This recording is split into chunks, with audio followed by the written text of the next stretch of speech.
And welcome to the show, Our Islam and Community Issues. My name is Naeem Sharif, and I'll be one of your hosts today. We have a special guest. This is part 2 with the Seattle Black Panther Party Legacy Committee. This is a part 2 program, and we have the esteemed Mr. Gary Owens.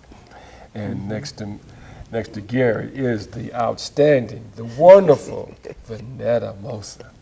And then to my far left, we have the dynamic soul brother, number 54, Brother Benjamin Shabazz. We thank our audience. We have some ground to cover. We talked about some of the things of the legacy of the Black Panther Party. We mentioned some different things. We talked about the symbol of the Black Panther Party. One thing we didn't talk about, and I'll just mention it real quick and we'll get right into it. There was another group called the Deacons of Defense and Justice. On July 10th, 1964, a group of African-American men in Jonesboro, Louisiana, led by Ernest Chilly Willie Thomas and Frederick Douglass Kirkpatrick, founded the group. The Deacons for Defense provided protection for blacks who were trying to register to vote. We have the same problem today, but they're on a different level.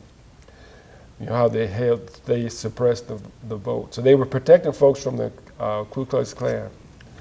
The Deacons for Defense symbol was the Black Panther.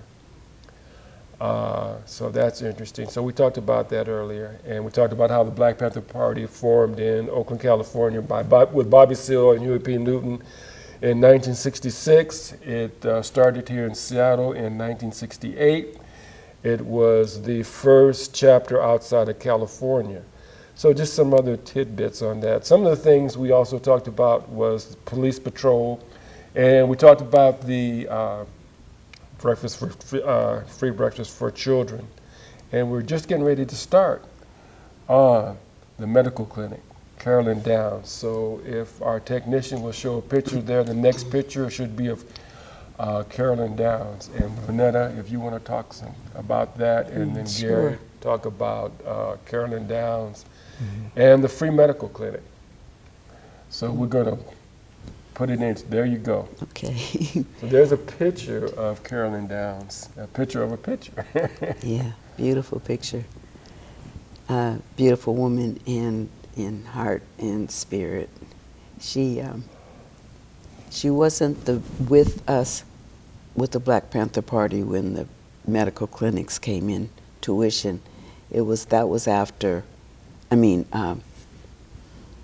Our focus changed to survival programs. Right. And we were told, you got to get a medical clinic going, a free medical clinic for the community.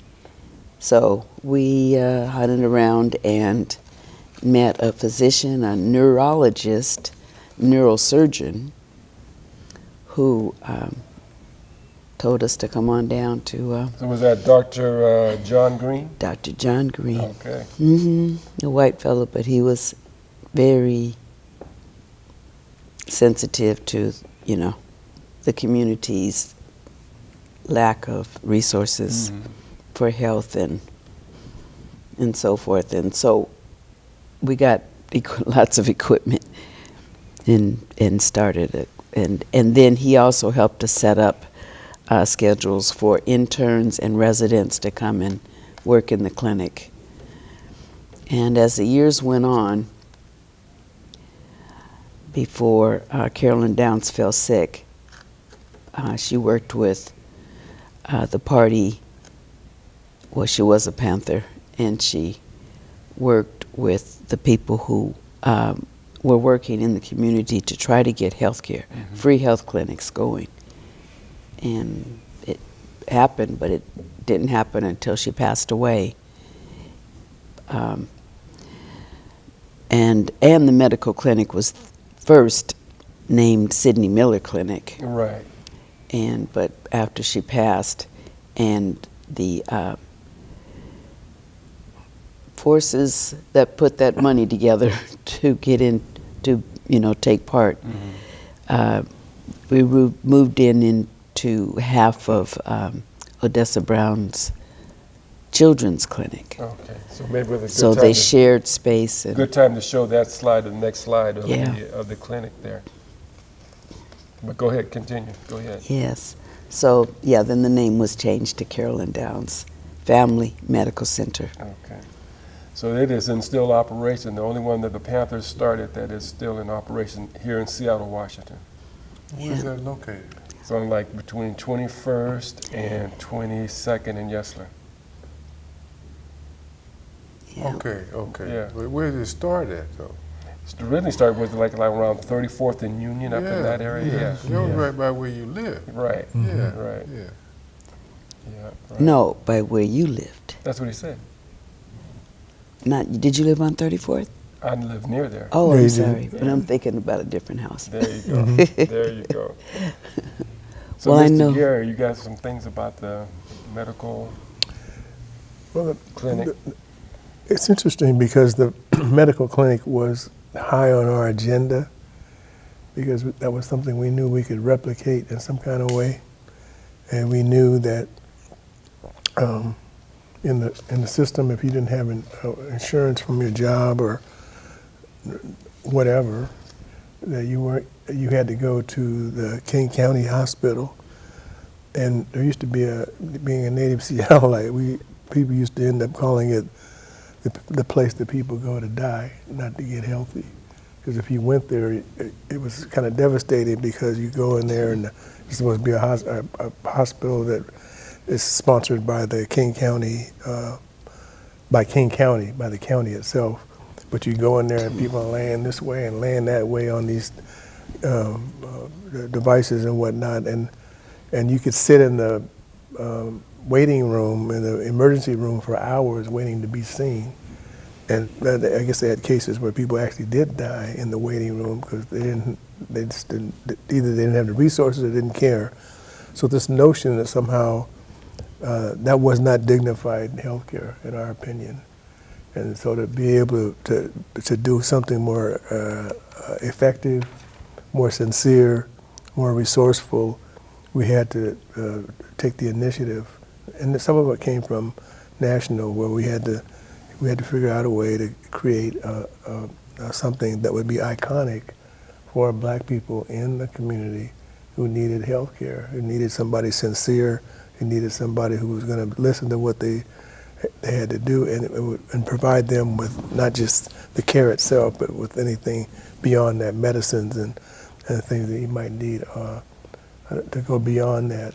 Some people had chronic diseases in which they needed a different kind of situation to be in. They had to, they had to be advised on different things that they needed to do to make sure that they didn't have these toxic things in their community. People had to be advised to stop eating as much sugar or salt or whatever, or stop eating so many fried foods and all that, which came from our legacy. That's what people ate, The pork. the pork and all that, yeah. And so the idea was it wasn't just crisis management, it was also trying to make sure that people lived a healthy life because they were doing things that were healthy and they were going to pass them on to their children and even their elders. So I remember I remember people saying at the clinics, I would actually see patients that go in there and they were crying. And I thought when the first time I saw that, I said, oh man, people must be they must be hurting a lot because they're crying. He said, no, some of them are crying because we're getting ready to take care of them, and that hasn't happened to them before. Because they had to go someplace else where the care was substandard, the care was non-existent, the care wasn't on the agenda. But to me, the clinic was a way for us to show that we had love and respect and admiration for the community, and we weren't going to let them not be respected for their with the health issues that they had, and not blame them for not having a healthy diet. People ate what they could afford. People ate out of custom. People came from the South, and they were used to eating too much salt, too much sugar, too much of whatever, or eating fried foods or whatever, and that was the way they lived. So they brought that with them, and so they had to be also taught different ways to manage their lives based on what they ingested, what they fed their children. Orange juice versus orange Kool-Aid. Thank you. You had to get in touch with real food, not fake food. Yeah. And I think that was really important. So it wasn't just a medical clinic in the sense we're just dealing with you have a leg, or we have some calamity, that you have the measles or whatever, something where you need that kind of attention. You need to have a lifestyle. Mm-hmm. So that was part of the purpose of the clinics, is to help people change their lifestyle with some help. And the people it starts slow, but you had to, if people coming back, you could see some changes in some people in terms of what they would put in their bodies, and what they shouldn't put in their bodies. I mean, it's better to drink water instead of drinking Kool-Aid, because Kool-Aid is going to be jacked up. And so I think part of it was making sure that the clinic was sincere and effective, and I think that's what made people, that gained a lot of respect for the party, because it wasn't about guns, wasn't about approaching the police, it was about taking care of the people. If you could take care of their health, then you gained a lot of support from the community, and they knew that that's what you were about. So that was part, that's the part I remember the most about the party in terms of helping people become better as an individual and as a family and as a race. To have somebody who really, really cares about your destiny, and I still feel that way. Vanetta, you want to mention something about the sickle cell anemia and Yes. the testing and everything? Thank you. While we're waiting to pull a clinic together, we were found out about sickle cell anemia, and it wasn't widely known, not at all. Never heard of It it. wasn't not widely known. Physicians in the area, and I think around the country, didn't know how to treat sickle cell anemia. They didn't know what it was. They didn't know how to diagnose it. And so people in crises would go in the hospital with the sickled red blood cells that clog the arteries, or veins rather, or clog arteries too, once the fibrinogen and stuff tries to capture those damaged cells, and lots of pain. So when they were in crises in that situation, the doctors didn't know what to do with them. They did not know what to do, and it was traumatic for the families. And later on now, but they still don't have good treatments, but it can be somewhat cured with between bone marrow transplant and gene therapy. So there is some, but it's very costly, very costly. The new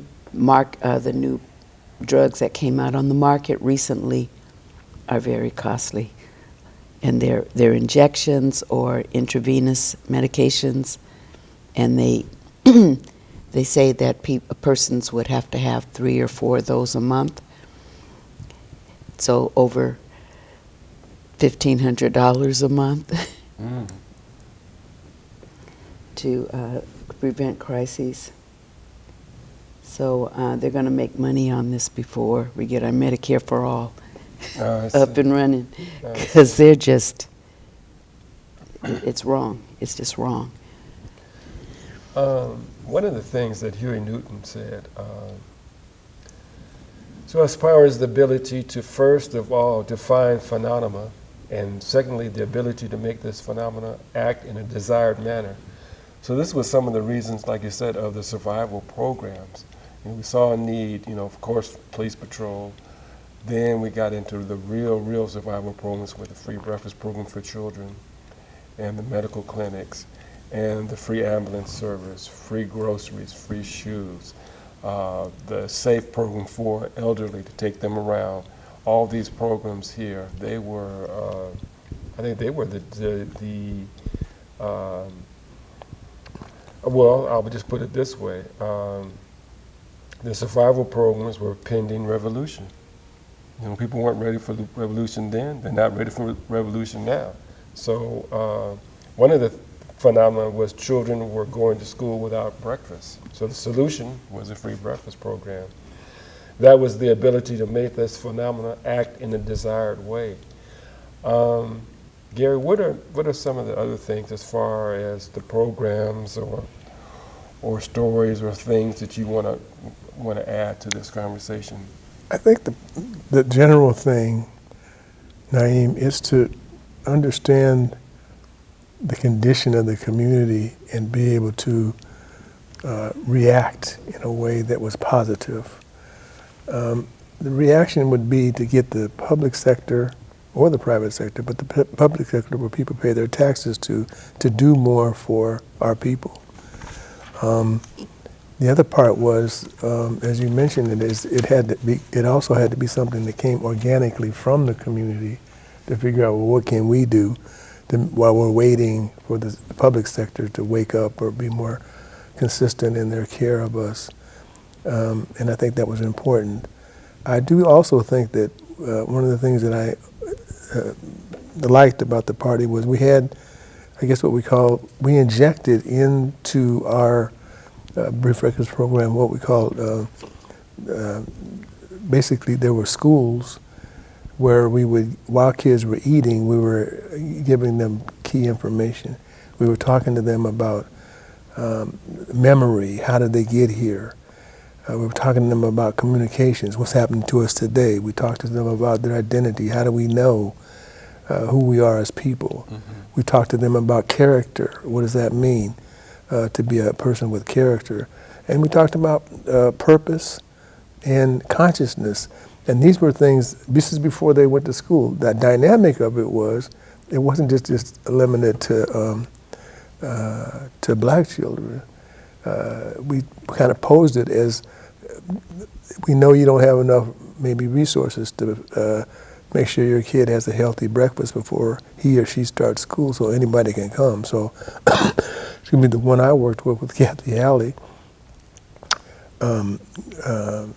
had diverse participants, mm-hmm. and that was really important, and that made people feel a little bit less intimidating to say, here, you got something just for them, or what about us? Because people lived in a community where the same phenomenon was impacting them. So I do think that the idea that what we found out was that, I'll end on this, is that it might be disingenuous to start a program that you couldn't sustain. So you can have a lot of good ideas, but if you can't sustain them, you're not really helping the community. And so even to have less things going on that you could sustain would be better than saying you can do all these things and they're really not happening. And so I think part of it being a small city that we are compared to Los Angeles or some of the bigger cities or whatever, I think that's what we did. We tried to work within our means and create a legacy of care that would sustain itself for a period of time. Mm-hmm. And I think that was very important, to make sure that you could say what you mean and mean what you say, and not be, as people would call now, fake news. We didn't believe in fake news. If you couldn't do it, if we couldn't do what we said we were going to do, we just didn't do it. Yeah. And so, as opposed to saying we can do this and do that and all that kind of stuff, but it never happened. Mm-hmm. And so I think that was what I remember, was that we wanted our community to have some consciousness, but we also wanted them to be realistic. Mm-hmm. And it wasn't just the Panthers; it was supposed to be about the community. So we were always asking the community, "What are you going to do to help?"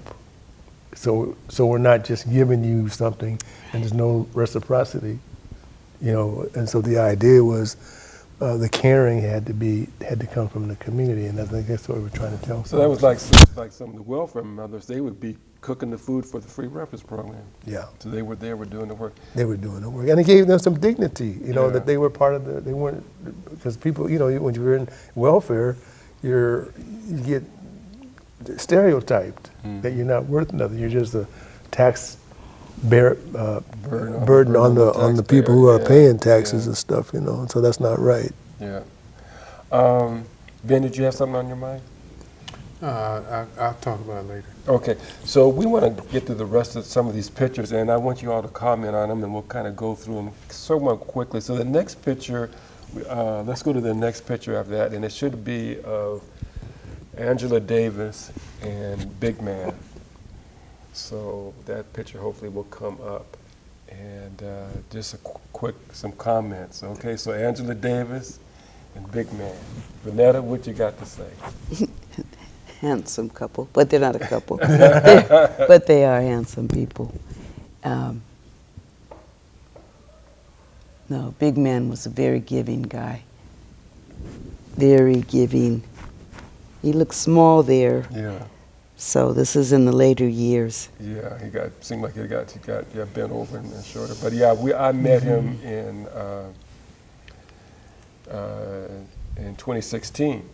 And me and Elmer took a picture with him. Yeah. But the other pictures, a lot of pictures of Panthers, you'll see him. And yeah, he was big. And he took care of plenty of business. Yeah. Gary, did you have anything to add on that picture?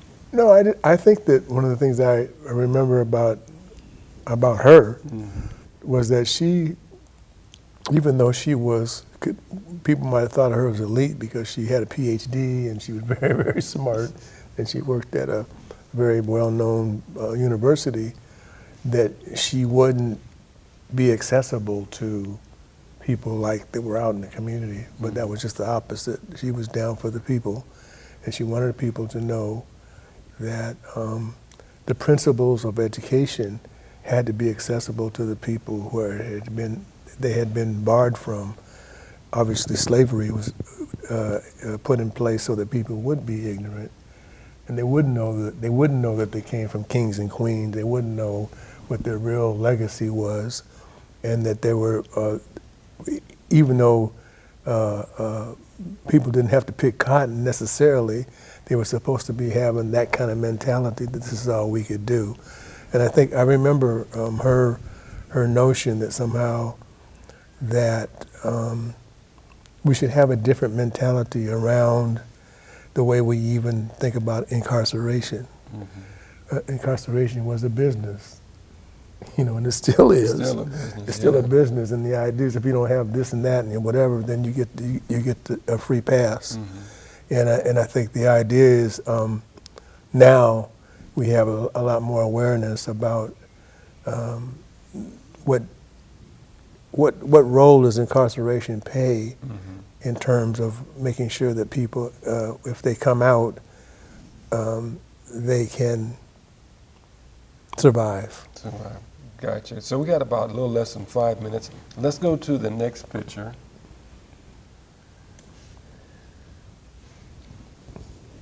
And there's Big Man, taller there.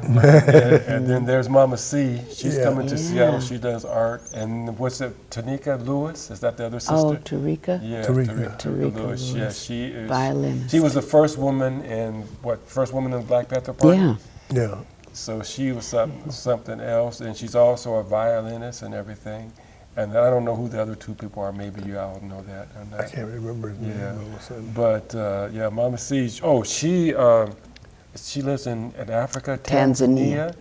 She had to go into exile. Her husband had to go into exile. Is that her husband there? I don't think so. Okay. But she had to go into exile, and she's been over there. And they basically kind of established the programs of the Black Panther Party there in Africa. Yeah. So very, very interesting. Let's go to the next photo, and we'll kind of move this a little quicker. So this was myself and Elmer Dixon. This was in Oakland, not too far from where one of the Black Panther Party offices was. So anyway, they made a mural here of Huey Newton. Before, it's getting gentrified there in Oakland, all in the Bay Area. But they had a mural up of some other stuff. I don't know, some other stuff. So the community said, no, you got to pay respect to this history. So then they got an artist to paint this, so that's Huey P. Newton there. So let's go to the next picture.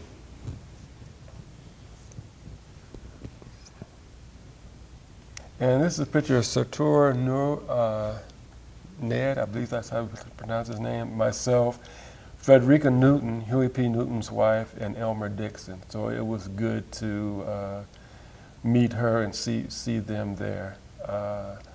So like I said, yeah, that was Huey P. Newton's wife. Let's go to the next picture. This is Elmer Dixon and Dr. Smalls. I forget his first name, but this gentleman is like 80 years old. Back in the day, he came to help the party. You know, they needed to have a clinic and whatever, so he did a lot of work there in the clinic, very supportive of the party. He's 80 years old and he still works almost 12 hours a day in the medical field. So it just goes to show you these people were dedicated and still dedicated. Let's go to the next picture. And Vanetta, you might be, it was a group picture. This was at the 50th anniversary of the Black Panther Party Free Breakfast Program in Oakland. So there was some people there from who live in Oakland now, and some people, I see Vanetta there, and Solly, and some other people, Billy X. Jennings, who does a lot of work. And his wife. And his wife, who did a lot of work to keep the legacy of the Black Panther Party going, a lot of archives. Let's move on so we can get through these real quick. Okay, so then let's go to the next picture. And there's Elmer Dixon with James Brown. So James Brown used to come to town when he come to Seattle, and he would donate to the Black Panther Party here and help with the breakfast program and everything. That's an amazing story. Let's go to the next picture. That might be it, I'm not sure. There's Elmer Dixon back in the day. Okay, we got less than a minute. I want to thank everybody for coming today. And, you know, talking about some of the things. The things that we need to talk about next, though, at another time is, we talked about yesterday, we need to talk about today and tomorrow, what can be done. And I know with the legacy thing, we're hoping people pick the best of the Black Panther Party, things that we did, and move it forward and to elevate it. So with that, I mean, we're just out of time, folks. You know, it just it happens. Thank you. Brother Gary Owens, thank you very much. Appreciate Sister Vanetta, Thank you. Brother Benjamin Shabazz. Yes, sir, Thank you very much. Yes, sir. All right, thank you so all much. for watching, and peace and prayers. Peace and prayers. Peace and prayers. Peace and